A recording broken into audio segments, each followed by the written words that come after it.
Every year, Startup Grind hosts our SG Women's Month, proudly recognizing the successful accomplishments of women leaders all over the world. These women are founders, venture capitalists, engineers, executives, educators, and more, who represent our community globally. This month, SG Women's Month is proudly presented by Silicon Valley Bank and Comcast NBC Universal Lift Labs. First of all, thank you all for joining us for the SG Women's Month. My name's Denise Matthews. I'm the founder of One Media and Events and also the chapter director for the past 5 years of Startup Grind in Gibraltar. And you probably all know me already, but I thought I'd just remind you. One of the things I'm really proud of doing is that we always have a very mixed and diverse group of speakers and also of an audience. So we're going to kick off with Joe Abergel, who runs Rock Learning. Why don't you tell us a little bit about Rock Learning, Joe? Hi everyone, so I'm Joe. I run Rock Learning. I've been running it for the last 7 years in Gibraltar. It's an ILM accredited training consultancy, so I do leadership and management consultancy, soft skills, whatever anyone needs really. I also bring trainers to Gibraltar for courses that aren't otherwise available here. And I organise training events like the recent Ethical Gambling Forum, trying to encourage different career choices for 16 to 24-year-olds in Gibraltar. And we're looking for industry experts to come on board, and we've got lots of panels and everything, and trying to encourage young people to perhaps choose different job paths with a view to creating the skills that we need in Gibraltar in the future. All right, so next we have Namrata and Nicola. Hi, I'm Namrata Gulraj, and this is my colleague Nicola Elliott. And Nicola and I, we work with people to help them with every aspect of their lives, from their physical health, their emotional and psychological well-being, even their relationships, finances, and their personal development. We do this through a system called Pranic Healing. Pranic Healing is a breakthrough in science, which comprises of a combination of ancient healing techniques, which are now being scientifically validated through a whole array of research in lots of hospitals in the UK, in America, and also in Gibraltar. So we use the system to be able to help people through one-to-one treatments, but we also like to empower people so that they can use these techniques within their lives, either at home, on themselves, on their family and friends, in the workspace as well. So we do corporate seminars, wellness days in companies. We also work with teachers, work with children to give them tools and techniques to help them with their stress and anxieties. And also just generally in companies, we work with people so that we can help them with their relationships within the company, and also increase productivity, reduce stress and anxiety as well. So that's us. So anyway, while I go over the room, I think we need to give these two ladies a round of applause, because it's very difficult to stand here and talk about what you do. I know that for a fact. Okay. Hi guys, my name's Kelly Edwards and I work on behalf of OHS, Occupational Health Services. We're the only dedicated provider of occupational health in Gibraltar, and that's solely what we concentrate on. So we're doctor-led. We also offer a number of other services as well. So we also do well man and well woman clinics. And Gianna works alongside myself, and I'll just let her explain what she does as well. So hi everyone, I'm Gianna and I'm the Wellbeing Consultant for OHS. So I deal with all things mental health. We currently offer 6 different workshops, all related to mental health in the workplace. But we also offer bespoke packages. So if there is any subject of interest that your organization is interested in, we'll be able to construct a workshop specialized for your organization. Hi, my name's Lee. I wasn't supposed to talk today, but here I am. I work for OHS. I'm actually many accounts, so I make sure everyone pays their bills. But I also believe in the company. I was there right at the start along with these two lovely ladies. And one of the things that we all believe in is actually bringing an impartial and professional service to Gibraltar. I was born and raised here, and I think everyone knows that sometimes impartiality is a little lacking in our medical services sometimes. that is something that we're very keen to change, at least with us. You come to us, you have an impartial and confidential service. We work mainly with companies. We've had some very great feedback so far. So if anyone is interested in coming and actually just even talking to us about the kind of workshops Gianna can provide, the kind of technical medical stuff that Kelly can provide, and our doctors, please just come and talk to us. We're not that scary.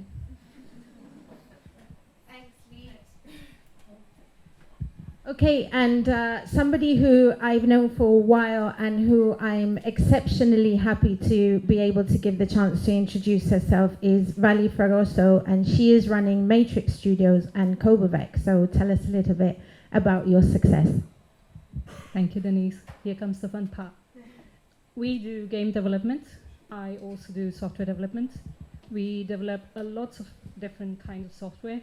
It could be, retail POS, or it could be, we actually did a recent one. It's called Synergize. It was developed as an app for kids with, learning challenges. So we do all kinds of software. One of them is games. Fun and colorful wasn't my idea. I didn't have any printables like everybody else. Sorry. So I had to choose the screen. But it's great fun. I invite everybody to come and play. It's free. You don't have to pay. Sorry. But yeah, just pass by the stand and see if you can play and win something. Virtually, at least. Thanks. Okay, thank you. So give everybody a round of applause, and then I'm going to need Sam to come up and join us. Okay. So thank you, Sam, for bringing the diversity to this panel. Yeah. He's been a brave one. Well, actually, he didn't have a choice. So Sam Buxton, you're the CEO and co-founder of Damex. Angelique Pearson, you are the founder of SRG Europe in Gibraltar and some other territories too, Malta, UK. Yeah. Hannah Lopez, an associate at Hassan's, part of the fintech team. Lots of support from the team there. Well done, well done. I like it very much. And Teresa Patience, so you are the co-founder of ID Clear and also Dolia Consulting. We're going to start with you guys just telling us a little bit more about your specific roles. So Teresa, take it away. The specific roles in your business. Do I need to press something, or is this going to work? Yeah? Perfect. So I actually came to Gibraltar having already started a consultancy business in the UK and sailed down here into the sunshine and then decided with my lovely fellow co-founders that it's a fantastic place to start a couple of businesses. And so having been a lawyer my whole career before then, which was my previous consultancy as well, I've then had to become a lot more other things, as is usually the case with a startup. Mm-hmm. So I've suddenly started doing HR, and I've started doing operations, and it's been very much a fantastic learning curve, away from just the legal stuff. I also do the legal stuff because lawyers are expensive, so I do it myself. But yeah, I pretty much, I have 3 other co-founders in both of those businesses. There's always 4 of us. So there's a lot to share between us. So that's fantastic. Hannah? Thank you. So I'm well. Yeah, you can. You can hear me at that? Yeah. Okay. We just can't hear it very well. No. This is the magic of these things. So I'm a financial services lawyer at Hassan's. I've been at Hassan's for just over 2.5 years now. And in terms of the work that I do, really it's advising on cryptocurrency and blockchain related matters. And if I think of the clients that we advise regularly, that we deal with, it ranges all the way from startups to very well established companies. So we're quite adverse in what we do. Angelique? Yeah, hi everybody. I've been the director of SRG for the last 14 years in September. It's been a long journey, a long and winding road, as Paul McCartney would say, but very enjoyable. We specialise, initially I specialised in financial recruitment on the basis that I trained as an accountant and worked in accountancy, cross-audit, commercial accounting roles for around about 8 years. but decided I wasn't really a number cruncher. So I went to the original recruiter that placed me in my finance job and said, what can I do? And he said, well, we're just setting up, myself and my other director Mark, and we're looking to set up a specialist financial services, financial accounting recruitment company. We need somebody who kind of knows what they're talking about, because we don't, we're recruiters. We want somebody who can speak to directors. So it's quite a novel way. So that was where my journey started. I was with them for 7 years, the three of us on a desk, and we ultimately ended up with 25 offices across the UK in 6 years. Great memories, great times. And so when I came here, that was what I thought would be a good thing for me to do, and had a look at the market in Gibraltar. Didn't really see too much financial service recruitment, and 14 years later, the rest is history. Now we do a whole lot more than just financial accounting. Go for it, Sam. Thanks. I'm the CEO at Damex, a local cryptocurrency trading business. We're one of 15 licensed and regulated cryptocurrency businesses in Gibraltar. We're approaching our 5-year anniversary. We have 42 staff, 30 of which sit here on the rock. My role has changed a lot since we went from 2 people to 42, and I keep hoping that as we grow that I'm going to be doing less, but that's definitely not the case. So I'm still waiting for us to turn the corner where I can do less. Maybe next year. Good luck. That's the joy of a startup, Sam. Yeah. I mean, the good thing I felt when I asked all of you to participate is that you all bring very different experiences, but the crunch is that running a business from beginning to being at a point where, like you say, you can take a step back is ever changing. So I know, Hannah, that for you, you're more on the advisory part, so don't feel like I'm leaving you out, because I'm not. I think that you stepping up today is very important also, because the thing that we need to embrace is supporting new talent and diversity when it comes to companies, and I think that you've done that very well in Damex, no, Sam? Yeah, absolutely. Yeah, we've. I think we have 35% women in our company, which is for cryptocurrency. That's for the cryptocurrency industry. It's pretty good. It's a good number, and that continues to grow with us. We've done as a company in general, we've done a really good job of taking students straight out of university and sort of putting them, empowering them, and putting in a position where we can grow. So that really helps us in the early days when we didn't have money to pay big salaries. But it still continues to be the case, bringing in younger generation, fresh ideas and different perspective on how to stay connected to the community. I'd say that's sort of testament to how we've grown so far. That's really good. So, Teresa, let's go back to you. When you decide that you're going to set something up of your own, and in your case, Hannah, you are more, again, on the advisory side of things. What are the things that you need to look at in setting up a business in Gibraltar? I think they're pretty much the same as setting up a business anywhere. And I think you have to first make sure that you're about to sell something that the people want. It's rule number 1. For me, my first 2 companies were consultancies. I was a lawyer before. I knew the market very well. My 3rd company is a RegTech startup based in the compliance field, something that was relatively new to me. So there I had to lean a little bit more on my co-founders and my colleagues. So then that leads me to the second thing, and I think surround yourself with good people. Yeah. Don't feel like you know everything all the time, because none of us do. And so I've definitely found that the more I research, the more I talk to people, the more I invite people to collaborate, the more I try to build something with others, that's really where the success comes at the end. I love So that. For me, that's the main thing. That's a really good message. Hannah? So from the legal perspective, what we really look at is the viability of the business. So how successful can it be? Can it get to that point where it is successful? We also need to look at the people that you're involving. So do they have the right expertise, the right knowledge that they can actually help your business move along? Another thing that we need to look at is the financial side to it. So how well funded are they? Where are they getting the funds from?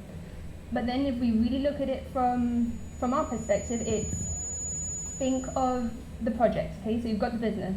Now, does that business trigger any legal or regulatory requirements? And if it does, then we need to see, well, can the company or the business actually comply with those requirements? And I think that's where I start at. You're a very clever girl. Well done. So, Angelique. Well, for recruitment, it's always a little bit tricky. You've really got to know what your clients really need and what they really want. You know, you might think you know that recipe, but it did take a lot of research, a lot of speaking to potential clients, to candidates. Because for us, it's a dual process. We've got two clients, if you like. We've got the clients that want us to find the best people, then we've also got our candidates who trust us with their future, trust us with their career, and trust us to nurture them, not to be here one day and gone the next. You know, they're looking for a company that's serious, that's here to, you know, sort of follow them through on that career journey, and that's really kind of what we've tried to do. And for me personally, it's worked very well. A lot of candidates that I helped initially are certainly amongst our client base now. So Sam, you've built a fully locally founded startup, and probably the most successful we've seen, especially or in crypto. So how did the idea come about, and from idea to execution, how has that developed?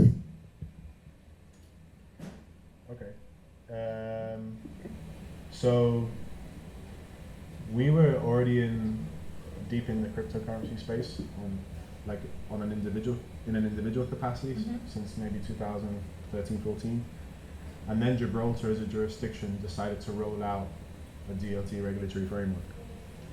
That was the cause, if you like. That was the push over the line, where we left our jobs and sort of decided to embark on trying to be a cryptocurrency business, or one of Europe's first licensed and regulated cryptocurrency businesses.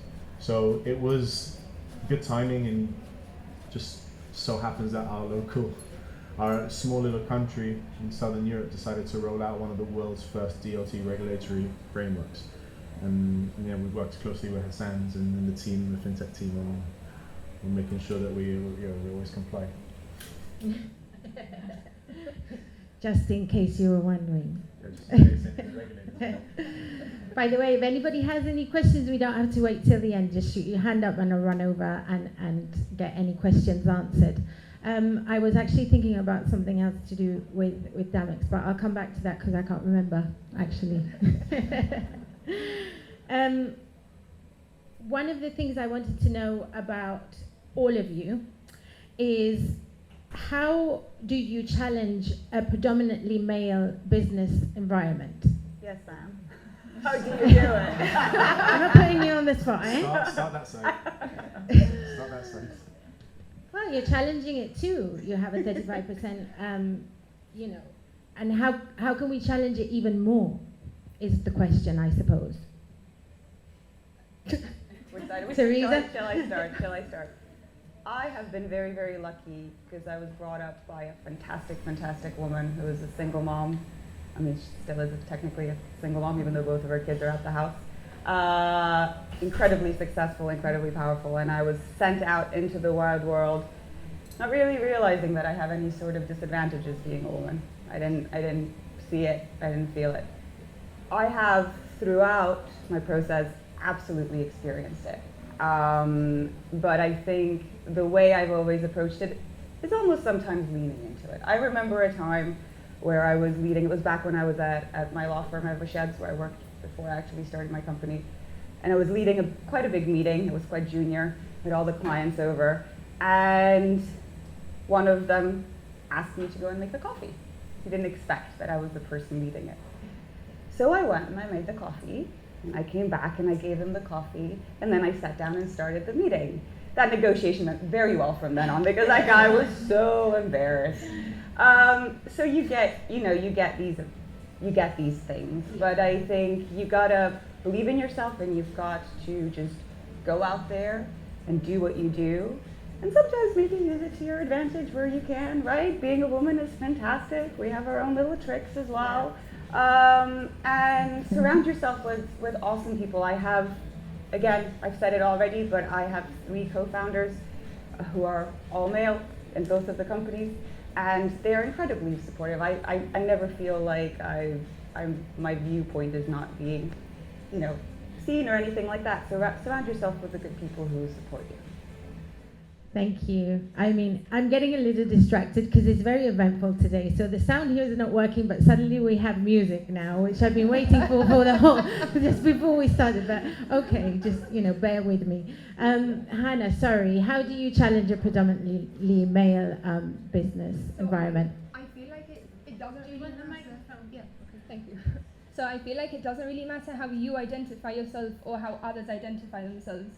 I feel like it's more to do with being present and being there and showing everyone that you know what you're talking about and that they have the confidence that you give to them. And I feel like that's how I would challenge not just a predominantly male environment, but any business environment. Mm-hmm. Angelique? Well, is mine not working? I've always worked predominantly with men. Yeah. So my accounting days, the 9 years that I worked, the last 4 years I was one woman of 12. So I suppose I've never really encountered anything that's been truly negative. I've literally sort of just got on, I've done my job. I've done the same job as other men in accounting. Recruitment, I joined that startup, it was 2 men. It was the 3 of us that sort of led the trail. The first staff member that I employed was a guy. My current super duo, Sam and Robert guys. I've had fantastic women recruiters. I think I have to agree with Hannah that it's more about being confident and asserting yourself and having the thought process that you do a good job. I think we're very much on a level playing field. I choose to think that the world is moving on from this concept now that it's not a man and a woman, and it's got to be about value. Time is moving on. There's too many iconic women, there's too many iconic men to talk about. So for me, it doesn't enter the zone for me. Men, women, equal. Great recruiters, whether you're men or women. Swallow. No, it's not that serious. I just wanted to see what the other answers were to get some inspiration. So, yeah, I'd agree with that. No, I'm just messing. So, I guess we have. It could be a generation thing, but I'm one of the oldest people in our company. I'm 32 years old, and so we have a very young team, right? Sorry, Paul. But so I guess what I'm saying is that, I'd agree with that because it's not something that maybe the younger generation has experienced as much as those from prior generations. But I guess two interesting things are that there's 42 of us, and there's 4 people in the company right now that if they walked into my office and said they were leaving, I'd probably fight for them to stay. There's only 4 from the 42, and 3 of them are women. So that's important. And the other thing is, by the way, nobody's here. I have no employees here, so it's cool. No, I don't think so. We're recording, by the way. Yeah. So there's one guy who thinks. We won't name him. Yeah. And the other thing is what I mentioned before. Like we're bringing every year we hire fresh new students out of university. And you come into our office, you're going to see. I mean, we hired a 17-year-old who we had to pay his salary to his father because he didn't have a bank account yet. He got his bank account 2 weeks ago, so now we can pay him. His father was taking taxes on every payment, you know what I mean? But so we're bringing in, and when we bring these students in, we take, there's no, it doesn't matter if it's it's a young girl or a young boy, we bring them in and empower them. So I guess as a younger team, it's not something that we've experienced so much. But can I just add one short thing? Because I'm conscious that all three women sitting up here have kind of said, we're okay with it, which is fantastic and fantastic for us, and I think a fantastic sign of the times. But we shouldn't think that that's the way for everyone. Mm-hmm. And so I do think probably the most important message to take away is we need to support and uplift women in the workplace. And I can pinpoint exactly the turning points in my career where other women who I've looked up to in the workplace, as well as outside of the workplace, but in the workplace, have done that for me. And I want to do that as an employer in my businesses, because I'm sure, as Sam has just also demonstrated, he wants to do, and I'm as sure as you, Angelique, want to do as well. Support that and cherish that and help them and be that for them. So I think that's important to say.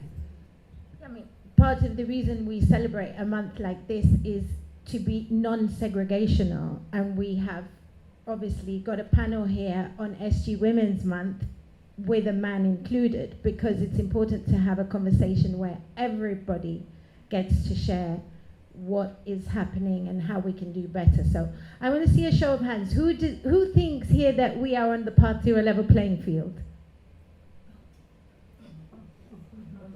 Oh, interesting. On a path, yes, on a path. Well, that's interesting, because you say, when you're a woman who's leading a business, you feel like, or leading a business or in an environment which is welcoming, you don't feel those issues as much, but the norm is that that's not the case. So that's a good point. Okay, so one of my favorite questions that I've just thrown in there, because I love startups and tech, as everybody knows, is how important is it to embrace tech in business? I guess depends on what business. Probably if you're a therapist and someone's sitting on your couch, maybe not so much. If you're trying to, like we are, get a RegTech startup off the ground, probably very, very important. But yeah, I think that is the way that the world is going, and you either adapt or you don't, and then you're not going to be here anymore. So absolutely, very important. So yeah, I think it's super important as well. If there's no technology, so for example, as I said, I work in the financial services space. So, and we advise a lot of AML, so anti-money laundering tech companies, and they help with the process. So from start to end, you know that the tech is there and it's very efficient. It's streamlining the process, but then you do have the human touch to it. So it's that interplay between you're having tech help you, but then you still need us there to help you along through to the end. So I would say it's very important. We see it in our everyday use. So for example, for banking, we can send money now to one another in seconds, just on our mobile phones or through the laptop. So, I mean, it's really endless what we can do with it. Well, for recruitment, the answer has to be yes. I started with cards, a client box and a candidate box, and people's names that were loaded alphabetically. That's how long I've been in recruitment. Yeah. And I was actually involved with designing a piece of software for the then group that I worked for, because obviously it was kind of just the start of the impact. And that was really quite insightful, and the software that we actually use now is a mirror image of that initial software that I helped design with the other two directors, sort of based on a card system. So we still have our cards, but they're just a very technical speed. It's really important. Technology means to me social media in a massive way. It's how we communicate with the world, with our candidates, with our clients. People can see it's a very transparent environment that we work in. I mean, we've got some Facebook groups. We've got something like 28,000 members across our Facebook groups covering Gibraltar, Malta, the UK. But things are moving on really fast. Yes, you've got LinkedIn, but everybody, recruiters, sort of, it's the holy grail. But is it really anymore? Is it really? we're investigating new options, looking at AI, looking at the effect of data and how data can help, looking at trends, looking at how people actually behave and their patterns of progressing within their career. So we're working with some UK providers on that, just to see if there's another way of exploring new people that would indeed like to work in Gibraltar, Malta, UK and wherever else that we are. So for me it's a huge yes. Yeah, I think we're at the point where I'm comfortable to say that we're a tech company. Probably maybe in the last year we became a full tech company. And from our perspective, tech is time, right? What might take me 3 hours to do alone with some technology might take me 30 minutes. And there's obviously several examples of what that might be. We don't have to go into them. But tech for a business is scale. And what you can do with 40 people with good technology, it'll take you 400 people to do without good technology. So tech is time, money, and scale. Thank you, because it's very interesting to see how companies that can incorporate tech into their business model will be able to do a lot more. And I think that you have all experienced that to one extent or another. So do you think there's opportunity to build companies that can scale globally from Gibraltar, and how? If I didn't think so, I'd made a huge mistake setting up my company here. No, absolutely. I mean, I think Sam over there is proving that it can be done. So has Angelique. So yeah, I mean the proof is in the pudding. I think it doesn't actually really matter where you set your company up nowadays. The world is becoming infinitely smaller and smaller in terms of communications, and that very much in part with the technologies that we're using. And everyone's working from home now, so if someone's on a Zoom call, does it really matter if they're within Gibraltar or somewhere else? So absolutely, how to do it? I probably think that it's not something that should be thought about at the beginning. When you're setting up a company, you want to set up a company because you want to serve a specific market. And most likely that market's going to be your local market. Or it could be a specific tranche of a market internationally as well. You might go for that. But you need a focus, some sort of smaller focus. That's the market that you know that you can serve well. Once you can do that, scalability with the right efficiencies, as Sam was saying, and technology's, again, a big part of that, kind of comes naturally once you're able to do that. One of the big benefits we have here in Gibraltar is, as Sam was also mentioning about the DLT regs, we have a very progressive regulatory landscape. We've seen it attract a lot of international businesses already here. And so actually, if they are coming over here, why couldn't local businesses go over there? So I think as a jurisdiction, it's a fantastic jurisdiction to do that from. I definitely think that there's opportunity in Gibraltar to scale globally. There's so many benefits from setting up in Gibraltar.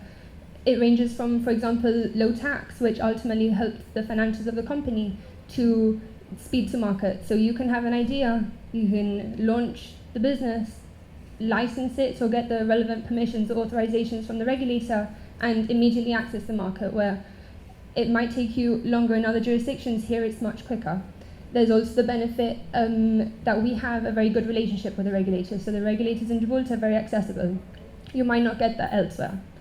Then if you also look at it from the DLT perspective, yes, we have the regime in place, and yes, it's fantastic, but the benefit that we have is that the regulators here are very accustomed to it. So it's not like you're going there and you have to explain your business to them from the very beginning. You're going to them and they have a very good foundation, and you can work with them to help progress your business. Thank you. Thank you. So Denise, just say that question one more time. So, Do you think there is opportunity to build companies that can scale globally from Gibraltar, and how? Yeah, I mean, look, Gibraltar's probably better known for the international companies that choose to locate themselves here for all the reasons that Hannah's just mentioned, all the fiduciary benefits. But certainly, yes, and I think the answer to the scaling is technology, and again, you know, we have the perfect example.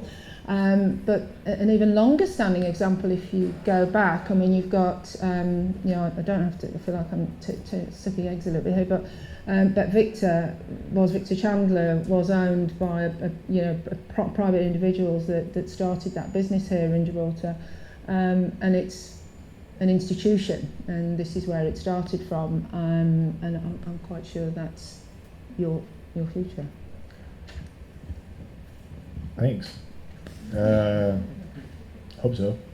I think as a DLT company and a cryptocurrency business, if you look at the actual quality of the companies that have set up here, as well as in the online gaming industry too, right? They really go for quality over quantity, at least the regulators do. But if you look at the 15 licensed and regulated cryptocurrency businesses here, 11 of them are multi-billion dollar organizations that have scaled globally. Not necessarily starting from Gibraltar, but they have a presence here for a reason. There's no limitations. And of course there is space as a limitation, and therefore you can't just hire 10,000 people here, because that's a third of our population, and that would be interesting. That would be interesting, right? Everybody working for different departments and that. But we have Spain, we have access to a larger market, and I think that's important, and it's something I also see changing. We have an office in Algeciras now. We only have 6 people there. It's our marketing team, but I wouldn't be surprised if that was 150, 200 people in a couple of years. Like, we're not afraid of scaling in the Campo de Jureta, which is right across the border. And there's legacy issues and, you know, all the political conflict and unimportant things, yeah. But we do have that, and when you look at Gibraltar's fantastic, but when you look, and obviously I'm from here, I'm local, but if you look at the area, the Campo de Jureta, the comarca, and you treat that as a city, at least hear me out here, from the perspective of treating the Campo de Jureta as a perspective, you have a wonderful offering for businesses to come and scale, because you have cheaper labor. I mean, it's not like slave labor.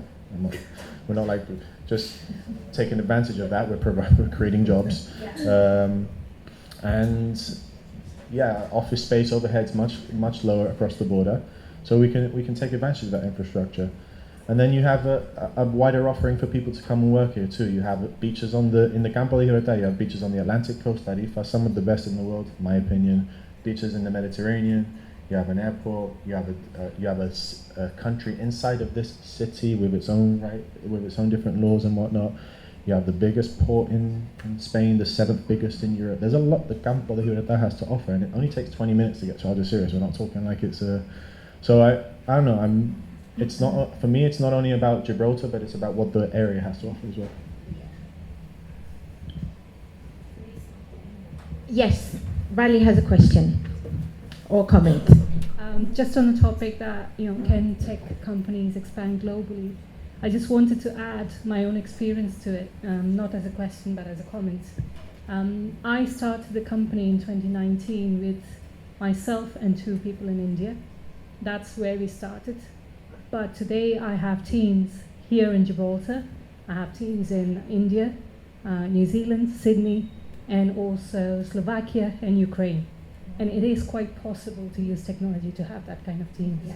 And people like Angelique and everybody else who have been helping me recruit people across the globe, it just makes sense to have that talent pool accessible to a company like ours, which is so small, or which started so small, and being able to use that talent from across the globe.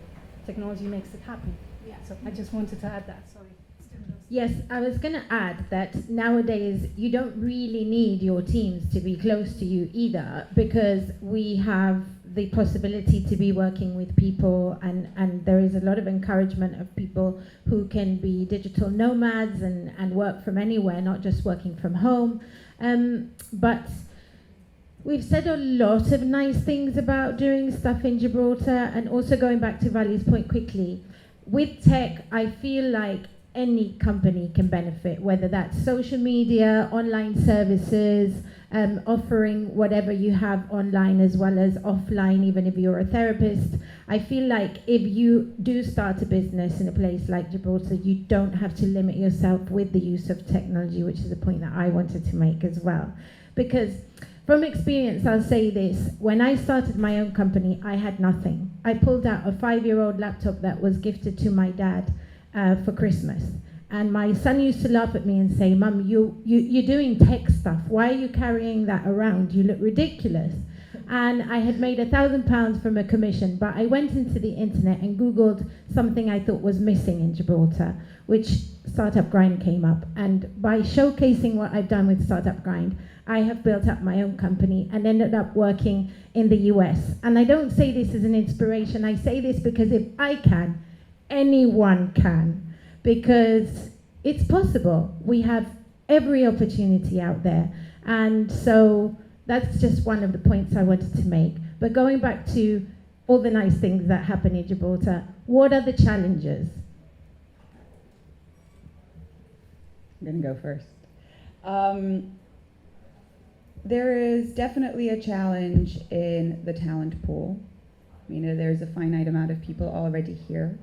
There's definitely difficulty housing the people that we want to bring in. As we all know, real estate is quite expensive and also quite scarce, especially if you're trying to house families that are relocating over here, which maybe Angelique will know a little bit more about as well. So that is definitely a challenge we have already encountered. The other thing probably, whilst all of the fantastic benefits that Hannah was talking about in terms of the jurisdiction, it is a little bit more difficult to actually set up a company here. I mean, I set up a company in the UK, I did it in 24 hours. Here where you go, the business license, the business bank account, all of those things, it takes a significantly longer amount of time still. And so that was definitely a slight surprise coming from the UK for me, and definite room for improvement, I would say. In terms of the challenges that could arise in Gibraltar, I think here we have a very skilled workforce, but there is a very limited pool of people. So there are times where we find ourselves in the position where we have to relocate, or the companies have to relocate people from other jurisdictions. And that's not something that's impossible, it's just a hurdle that you need to get over, and we get over it very well. Another challenge would be the cost. So Teresa's already touched upon it, but the cost of employees in Gibraltar is considerably higher than in other jurisdictions. Another point on costs would be the cost of a commercial workspace. So in Gibraltar, as we all know, it's significantly higher here, but that doesn't mean that it's not possible. It's just a challenge and something that we can hope to get over. Well, I think Hannah and Teresa have covered the practical aspects of starting a business here, so I don't think there's any need to repeat those practical objections. Yes, the staffing, obviously, because I'm in recruitment, totally agree. Brexit's completely changed the landscape. We had a funnel that was like that, full to the brim of people from the UK that were looking to come, but now the Brexit process, the application process, depending on salaries, that they just can't afford to live in Gibraltar. So all of those aspects are absolutely true. But I would say personally, and maybe it was the recruitment, the industry that I was in, is all about credibility. And when you're starting a new business, this would be my advice, is to reach out and reach out to other business owners that you believe would add some value to your particular journey, to your particular strategy process, because you have to have credibility very quickly. And to this day, there are a couple of people that know I'm actually here doing something like this I want to thank, and it's in no particular order, but in the very early days, Mo Cohen, Mark Benedy, this is in no particular order, of RSM, James Lasry, AmCham. We've been a supporter of AmCham from day one. So again, you're talking about scaling internationally. Sarah Gomersall. There'll be a few ladies in here that know the lovely Sarah and probably still stay in touch with her on the Isle of Jersey, but her support, her just general kindness, and the way she introduced me to Gibraltar, she gave me confidence that yes, I did have something that was special to offer the community, particularly recruitment companies that historically they operated in a different way to how I normally operated. So it's a huge thank you, and it will never be forgotten, because they gave me credibility in those early days and believed that I was going to be here, believed that SRG would continue and be a business partner, not just sort of and offering a whole process as well, not just sort of being an inbox. So yes, that's my contribution to that question. Awesome, thank you. I guess one of the challenges we've had has been that, depending on the jurisdiction we're dealing with, Gibraltar still has it can be perceived as quite a dodgy grey offshore jurisdiction. For those people that really aren't familiar and up to date with what's going on here, we still have some legacy reputation, it's safe to say. So slowly but surely we're overcoming that. That's definitely been a challenge we've had, especially with some international payments and whatnot. And I guess and then just jumping on the limited pool of people bandwagon, I think there's a cool analogy, and I heard somebody say it the other day, and I was like, wow, that's crazy if you think about it like that. Like, the limited, statistically, like, we don't have, so this isn't necessarily to do with an international company growing in Gibraltar, but more just the local talent pool, or like really locals from here talent pool. We don't have a world-class football player playing in the Premiership that's been born and raised in Gibraltar. We don't have an NBA player that's come through Gibraltar. We don't have somebody competing as a CEO in Wall Street that's come from Gibraltar.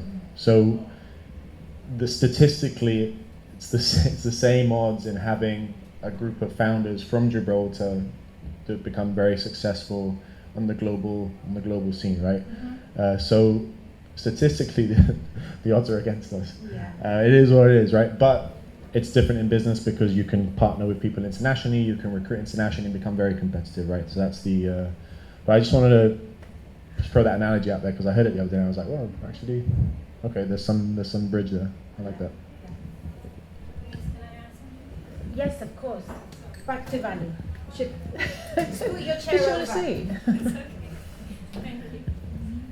One of the challenges I faced when I started the company here was actually two of them.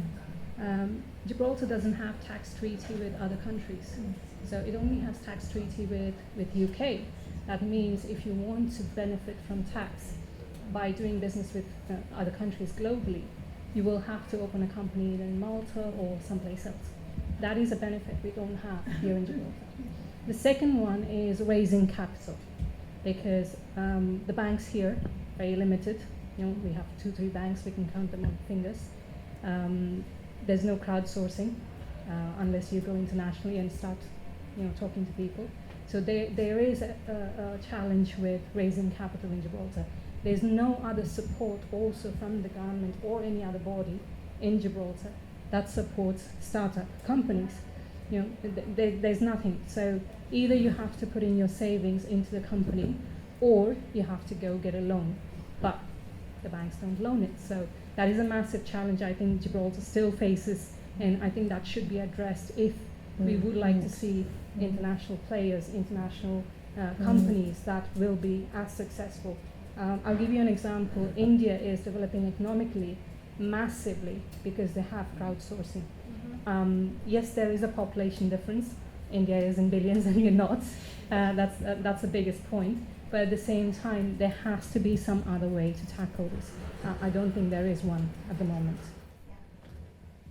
That's a very good point. So, okay, we're going to end the session, and if anybody has any questions, now is the time to think about them, with advice. So let's get the advice from each of you on business, starting business, and where you're going from now? My advice. I was working at a big law firm. I had a pretty lined up career in front of me. When I joined the law firm, there were 50,000 applicants for 50 places, and I got one of those 50 places. I felt incredibly lucky and incredibly accomplished, having studied, I'm sure Hannah can ascertain, quite difficult studies, lots of a hard slog. And then I got there and I was like, now I know what I'm going to be doing for the next 20, 30, 50 years of my life. And I suddenly thought, you know what, no, I can't do that. And I wanted something different, and I wanted to create something. I wanted something that I had created myself. And so I just did it. I just left. I didn't have a job to go to. I didn't have something to go to. I handed in my notice, and that was actually one of those situations where a lady that I really, really admired, the head of our department, came to me and gave me a solution and said, we don't want you to go. Why don't you become a consultant for us? I was like, that's fantastic. What do you mean? I can continue working with these clients, but I can do it on my terms and make more money and work less? Absolutely. And it all went from there. And I think if you go after what you really want, not just because you want to make the money or because, you know, you feel like you want to check a box, and you go out there and you just do it, you start it, and you get the right people around you, ask the right questions, and you take advantage of these kinds of events and networking and the community that we are all building, I think that's the most important thing. Just start taking that first step. Thank you. If it's something that you're thinking of doing, you need to really weigh up everything that we spoke of before. So how successful can the business be? Do you have the financials? Who are the right people for the job? Do you have somebody there? But really, if it's really something you're thinking of doing, and after weighing all of that up, my advice would be to go for it. Obviously, take into account everything, but there's nothing really holding you back, and if you feel very strongly about something, then you should really do it. Yeah, couldn't agree more. Go for it. In the biggest way. What's the worst that can happen? If it fails, you can look back and think, well, I tried and okay, it didn't work out, but you can go and get another job. You know, you can go back into the workplace. We see it all of the time. People that have tried and it hasn't worked out for whatever reasons that can be. I could argue that about myself. You know, I started in law, didn't like it. Stayed in finance, hated every single day. Moved into recruitment. You know, my mum and dad thought I'd totally lost the plot, giving up, you know, a career that I'd worked so hard for, and yet it's brought me nothing really but pleasure and joy. And especially recruiting here in Gibraltar, more so than in the UK, because people come here with a dream. You know, they have this dream, this idea that they can have everything. You know, they can live in this fantastic location, they can work for fantastic companies with tremendous opportunities, they can truly develop their career, and probably at a much faster pace than they can in the UK, because the structures are smaller, they're seen, they're visible, they're not just sitting at a desk doing whatever they're doing, they're actually visible, because normally company structures are smaller here. So for me, over the last 14 years, there are too many names to mention, but it's just great when they arrive and they're with their family, they're with their children, and you've kind of helped them make their dream life, and you know, they choose to stay here and do what they do. So for me, I'm so glad that, you know, I actually thought, yes, I can do that again, because, you know, after doing in the UK, it was quite hard work, and I didn't really want the hard work again with 2 children under 5, but I went ahead and did it, and it's been tremendous. Loved it. Nice. Yeah, I think, you know, I can guarantee that 5 years on, looking back, and this applies to everyone, but I can guarantee that looking back and saying, well, I tried it and I gave it everything a few times, feels much better than looking back and saying I should have, I could have, I would have, sort of a thing, right? So be fearless. And to be honest, look, I guess we're almost 5 years in, and I'm a lot more scared now than I was when I got started. Don't tell me that. Yeah, because now there's a lot of people, there's a lot of families, there's a lot of responsibility, but it doesn't change, right? Be fearless. Our ethos, we really focus on 3 things at the company, and we hammer this in. At Damex, we thrive to be better individually. We want to continue learning and look for that continued betterment on an individual basis. So if things do go sour, you can get a job afterwards because you still have that skill set or a better skill set. So continue, betterment. The second is we continue to give back to communities and sports teams on so much. We're getting up to close to £1 million this year in local commitment. And because that's what it's all about, because if the next 5 years isn't as successful as the first 5 years, then we can look back and say, well, it was worthwhile. And then the last thing is have fun. I mean, we really have a lot of socials, we party up, we play hard, work hard, play hard. And then if we do all those 3 things, then inevitably we find success. And I pitched that to the board of directors last month, and they were like, yeah, but what about shareholder value? And I was like, yeah, but if we do all those 3 things, we're going to create shareholder value. So just be fearless, That's great, and I love the whole positivity that you've all brought in your own way to this conversation. I'm super, super happy to have brought you all together. This is a very special month for me for obvious reasons. Thank you so much, all of you, for joining us. I also have to say quick thanks to our sponsors, Gibraltar Finance, Gib Telecom, Abacus, Hassan's, SRG Europe, Sunborn Gibraltar, who is our partner and hosts us, Regis in World Trade Center. There's so many people, and I'm going to come back to your point, which is a support system. There is nothing, and I say nothing, like the support system we have in Gibraltar. So for that, we are very lucky. And I'm just going to say, give everybody who's here a big round of applause, and yourselves for coming, because I am super grateful to have the community I have around me. So thank you so much.